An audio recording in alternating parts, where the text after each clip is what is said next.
ಒಂದ್ good news. ಏನದು? ಆ ಕಿಟ್ಟಿ ಸತ್ತಾಯ್ತು.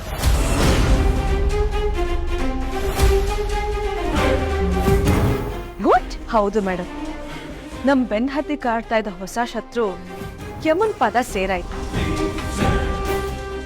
ಇನ್ನು ಹಳೆ ಶತ್ರುಗಳ ಕತೆ ಮುಗಿಸೋದು ತುಂಬಾ ಈಸಿ. ಅಕ್ಕ ಇಷ್ಟೊತ್ತಲ್ಲ ಏನು ಫೋನಲ್ಲಿ ಮಾತಾಡ್ತಿದ್ದಾಳೆ. ಇತ್ತೀಚೆಗೆ ಅಕ್ಕ ನಡವಳಿಕೆನೇ ವಿಚಿತ್ರವಾಗಿದೆ. ಆವಾಗ ನೋಡಿದ್ರೆ ಡ್ಯಾನ್ಸ್ ಮಾಡ್ತಿದ್ಲು, ಇವಾಗ ನೋಡಿದ್ರೆ ಗುಟ್ಟಾಗಿ ಯಾರ ಜೊತೆ ಮಾತಾಡ್ತಿದ್ದಾಳೆ. ಪಕ್ಕ ತಾನೆ? ನ್ಯೂಸ್ ಕನ್ಫರ್ಮ್ ಅಲ್ವಾ? 200% ಕನ್ಫರ್ಮ್. ಫೋಟೋನು ಬಂದಿದೆ.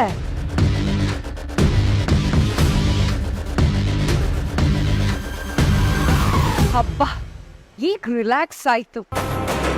ಒಂದ್ ಕಡೆ ಅಕ್ಕೀಕೆ, ಇನ್ನೊಂದ್ ಕಡೆ ನನ್ ಗಂಡ. ಹೆದ್ರಿಕೆ ಮೇಲೆ ಹೆದ್ರಿಕೆ. ಅದು ಸಾಲದು ಅಂತ